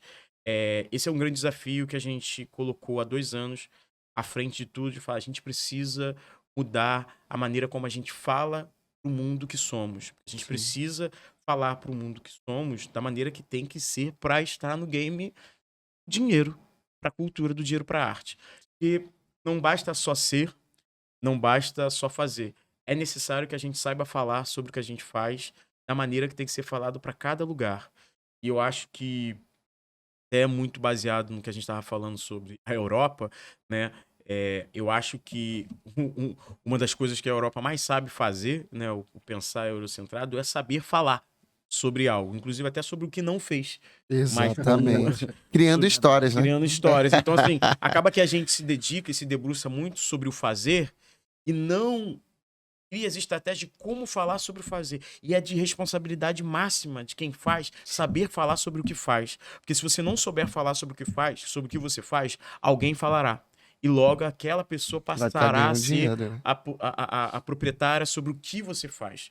E a gente, sendo um projeto da Cidade de Deus, a gente viu por longos anos muitas pessoas falando sobre nós. E tendo direitos, dinheiros, espaço, concessões falando sobre nós sem ser nós. E nesse momento, a gente traz para dentro dos arteiros e para muitas coisas que eu estou envolvido, uma frase, um slogan que é da Movimentos, que é uma organização que eu trabalho na Maré, que é nada sobre nós sem nós. Sobre isso. É isso. Ó, eu prometi pros... A gente também tem a trupe, tem umas ramificações, uns grupos no interior que a gente dá assistência e manter uma continuidade. Esse podcast também é uma maneira da gente continuar em contato com eles e dividir um pouco do que vocês trazem como convidados. E o João estava me trazendo um papo, eu também li no seu currículo, sobre técnica de atuação. Rapidinho eu queria falar sobre isso, a gente não tem muito tempo, mas me chamou a atenção aquilo que você falou, achei muito sábio quando você falou da memória emotiva, às vezes aplicada no seu território lá, na Cidade de Deus, que é diferente da memória emotiva que o Stanislavski falou lá no início do século passado. E eu percebo também na trupe que alguns atores, eles caem nessa armadilha de, às vezes, ter um texto que um personagem está atravessando um desafio. Aí busca na memória emotiva uma outra situação de sofrimento que aí fica sublinhando e, enfim... na vida a gente tem objetivos e na atuação também, às vezes é sair daquela situação de sofrimento, enfim. São técnicas que eu acho que auxiliam a atuação naquele momento, enfim, que às vezes sublinhar não é tão bom, pensando aqui agora. E você falou que vocês usam isso de uma determinada maneira e eu vi que vocês também têm um pouco da técnica do Grotowski, que vocês aplicam isso nas oficinas de vocês. Eu queria que você dissesse rapidamente como é que é isso, se é possível dizer rapidamente, e depois o João, como é que ele aborda essa questão da metodologia nas suas oficinas. Então, acho que de tudo que a gente faz lá nos arteiros, né, dentro da metodologia de Você é Outro, a palavra máxima de tudo que a gente faz é a vivência. Qualquer experiência artística que a gente tenha lá, você tem que estar vivenciando aquilo. Você não tem que se preocupar em representar aquilo pra gente que tá vendo. Você não tem que desenhar aquilo, você não tem que demonstrar, você não tem que fingir, você não tem que fazer nada disso. Você tem que vivenciar essa possibilidade de estar em troca com uma outra pessoa, porque é uma possibilidade, assim. Todo momento que você está, desde aula, desde apresentação, é uma possibilidade de uma troca. E essa troca, de forma sincera, honesta, verdadeira, te leva à vivência. Então, assim, o que faz agora você fazer isso o que você tá ouvindo do que eu tô falando, e logo você tá concordando, tá te atravessando, e você concorda que isso você não tá fazendo pra mostrar pra câmera, isso você não tá fazendo pra mostrar pra ninguém, você está fazendo porque eu estou te levando a fazer isso. E a partir disso a gente tá estabelecendo uma relação de uma vivência aqui, onde você está sendo atravessado pelo que eu tô falando, e o que você tá fazendo também tá me atravessando, mesmo que eu esteja aqui falando. Nossa, E então. uma coisa importante que o João falou é a gente não entender a palavra, isso é assim muito, muito importante. A palavra ela não é o começo, o fim. Ela não é o começo, meio e fim. A palavra é uma parte desse processo, quando for necessário ela estar. Porque o começo, o meio e o fim de todo jogo cênico é a ação. E a ação é a sua presença. A sua presença ocupada do que se tem que fazer naquela ação. Porque quando você está naquela vivência, naquela ação, preocupado com o que tem que fazer, já não é mais ação. Você está em atividade, você está em outra coisa.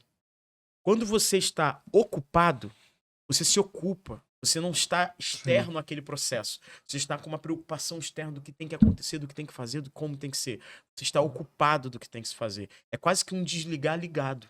Entende? É quase que uma desconexão conectado.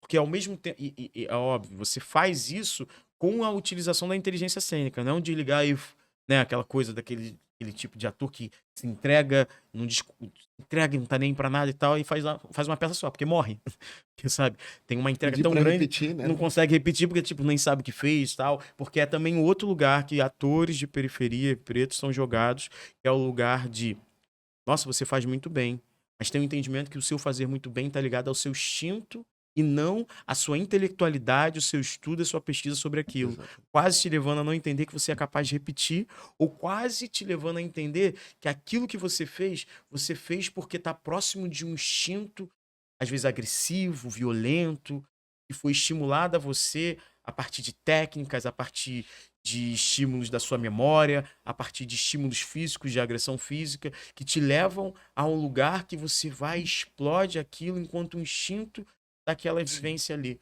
E aí aquilo é verdade. É verdadeiro. Caramba, que de verdade. Nossa, é verdade. Mas às vezes, isso às vezes se estabelece até com não atores, né? Às vezes aquilo é verdadeiro, mas é só aquilo.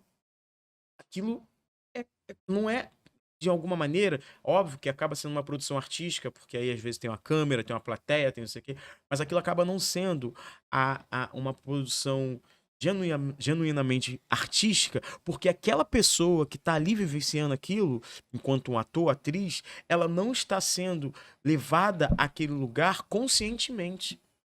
Tem uma experiência do Marlon Brando que me fez até perder um pouco da admiração, que é uma relação que ele tem com um diretor para um filme, aonde ele não avisa, ele e o diretor não avisa a atriz que a cena, que vai ter uma cena de abuso, não avisa a atriz que vai ter.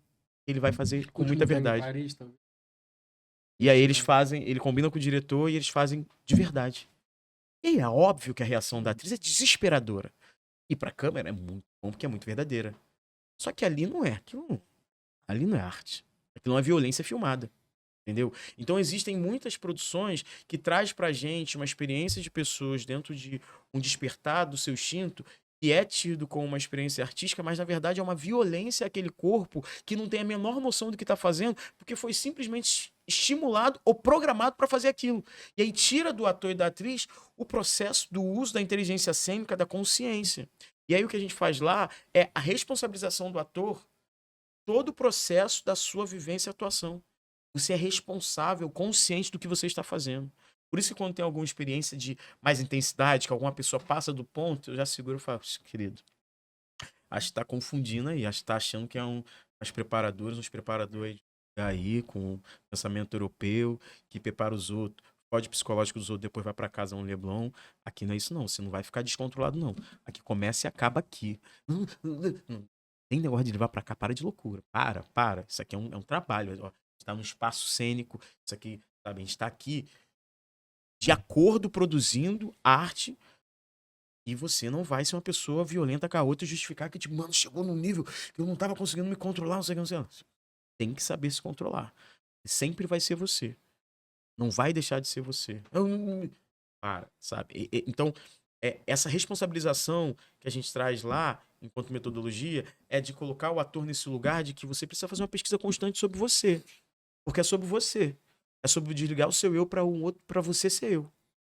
Muito bom. Ah, É o outro, você é outro. Você é o outro. sabe? Muito bom, Ricardo. E você, João? Diga lá. Eu tenho eu sempre tento ter muito cuidado, né? A gente fala uma coisa muito importante no Vozes, que é o cuidado, né? Eu vejo muitos preparadores, muitos diretores que têm escolas, e a maioria que eu vejo no Instagram é paga, fala, olha, eu tenho a metodologia e a técnica, e eu vou te mostrar porque até hoje você não foi protagonista. É um Rios, aí aparece 3 Se isso realmente fosse verdade, pô, já era pra gente ter feito quantas... Poxa, R$1.500 parcelado em 3 vezes. Entendeu? Então, é importante a gente ter muito cuidado, até porque tudo isso que eu falei aqui nesse podcast, na minha participação, não é uma verdade absoluta, é só a maneira a qual eu acredito enquanto ser fazedor de cultura, né? Mas é muito importante esse lugar. Um exemplo, eu vejo muitos atores também quando fazem self-tape, e a maioria, quando é uma cena que requer uma emoção, eles se preocupam em chorar. E aí, muitas vezes, a gente vê um reels de uma self-tape, o ator já começa com a lágrima no olho, né? Mas, pra mim, o mais interessante é conseguir Nem começou a sentir... cena, ele já começa Exatamente. chorando pra garantir. Mas o mais interessante é a gente ver todo o percurso.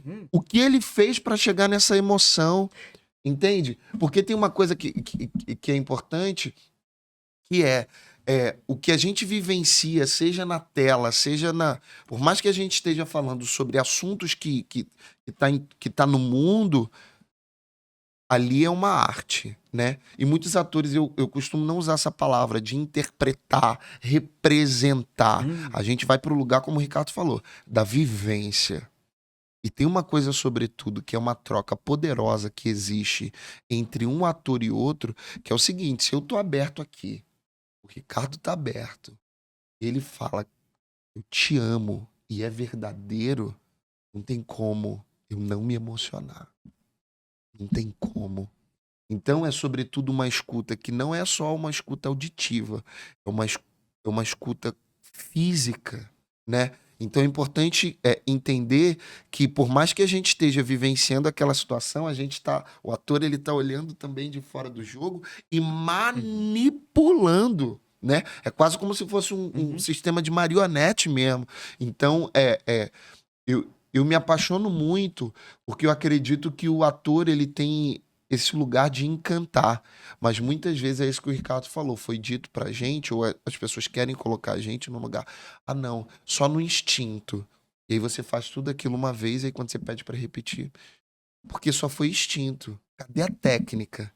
Então o que a gente tenta trazer, pelo menos no Vozes e acredito nos arteiros, que eu tô sempre lá, é fazer com que eles tenham acesso a essas técnicas para que eles possam usar verdadeiramente, né? Seja através de uma relação que é uma construção de uma memória que eles vão construir em aula, através de um exercício, através de um jogo, entende? Nelson Rodrigues diz que o diálogo mais interessante entre dois atores é o silêncio. E é muito difícil você estar presente e o teu corpo tá falando, o teu olhar tá falando, porque o silêncio ele é repleto de som, né? O silêncio muitas vezes ele é ensurdecedor.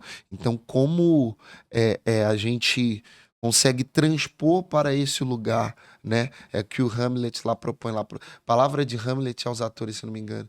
Deixe que teu bom senso te guie, que a ação corresponda à palavra e a palavra corresponda à ação. E pondo em especial em não ultrapassar os limites da simplicidade da natureza, né? Às vezes quando a gente tá... É sobreviver. Sobreviver. E se tem verdade, não tem como tocar, não tem como não tocar, não tem como não atravessar. Atravessa, é efêmero, é rápido, né? O próprio Hamlet também tem um momento ali, é uma coisa que a gente fala muito lá nos Arteiros, que é uma frase pretensiosa, mas ao mesmo tempo importante para nós, atores, atrizes, em processo constante de formação, como estamos. Estar pronto é tudo. E o estar pronto não é que você finalizou um processo. É você está pronto para estar em processo.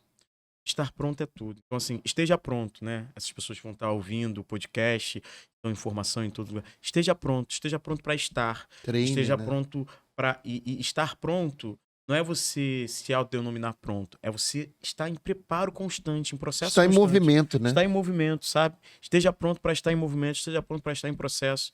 E assim, o caminho vai ser bem melhor. Porque Vocês são- requer uma disciplina, desculpa. Tem que ter disciplina. Tem que ter. Porque eu vejo muitos alunos que já passaram por mim, ou pessoas que eu vejo na caminhada, falando assim: eu quero ir para televisão, não tem problema nenhum. Todos nós queremos.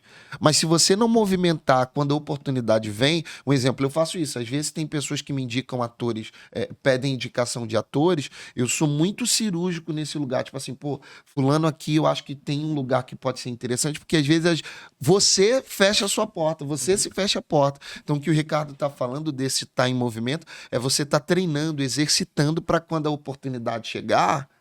Ela não ser uma grande surpresa. Bom, agora é o momento do podcast, momento do cafezinho, né? Eu, como bom mineiro, tenho que ter esse momento. Ricardo, fé, você acredita em alguma coisa? Acredito nas pessoas. Olha, e João? Eu ia responder a mesma coisa. Eu acredito na. Ai, como é que é a palavra? Agora me fugiu, que é papum. Eu acredito no poder que o ser humano tem de surpreender. Acho Olha é que legal. maravilha. Peça de teatro, qual é a primeira que te vem à cabeça ou a mais importante? A Descoberta das Américas. Uau! Júlia Júlia Adrião. Adrião. Falamos até junto, significa que é importante aqui também. E você? Muito forte. Besouro. Filme.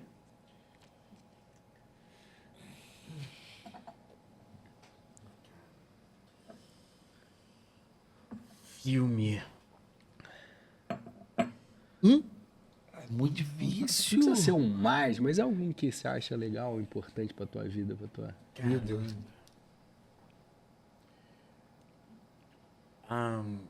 Mas eu acho que... Cara, filme... Eu tô olhando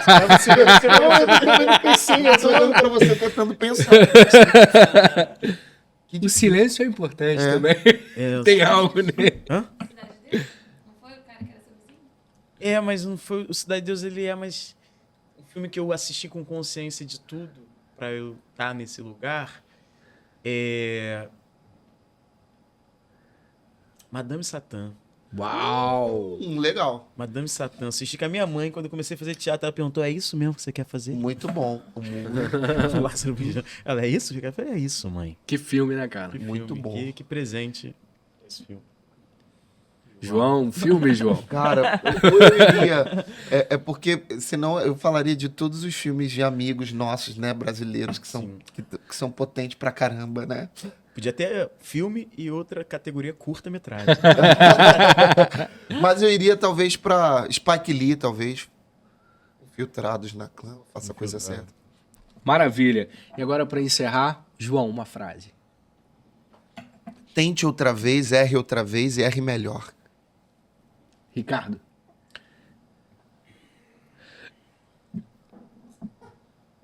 Uma frase. O Ricardo é mais estratégico, né? Ele fica pensando... Eu fui na primeira que veio. Primeira... E eu excelente. acho que é você é o outro. Eu tava pensando em você falar isso. Ó, uma honra ter vocês aqui. Tá do lado de uma média aqui também, Elias. Eu aprendi muito com vocês. Eu espero que muitas pessoas ouçam o que vocês têm para falar e que vocês alcancem cada vez lugares de mais voz de projeção. Muito obrigado, tá? Querido, Muito obrigado pela aula de hoje. obrigado. Vamos pro telecurso. Telecurso, muito bom. Muito obrigado pelo convite, muito obrigado a todas as pessoas que estão aqui fazendo isso acontecer. Que mais espaços como esse existam para que mais pessoas possam trocar. Aliás, eu queria agradecer o Pod Estúdio, toda a equipe, Rai, Luan, todo mundo. Muito obrigado a todos vocês por estarem apoiando nosso podcast. É isso. Trupe do Mangue Podcast. Valeu, João. Quer falar uma última Não, coisa? tamo junto, obrigado. Que através desse vídeo a gente possa alcançar muita gente, né? E que seja lá no interior, e se tiver um sonho de fazer, vai e faça. O teatro tá aí, é do mundo, é nosso. Dá uma última. Lá ele. Brincadeira. Muito bom. Ele é muito lá. É isso aí, muito obrigado pela oportunidade aí, tá? Foi um prazer estar com vocês aqui hoje aqui. Opa. Aham.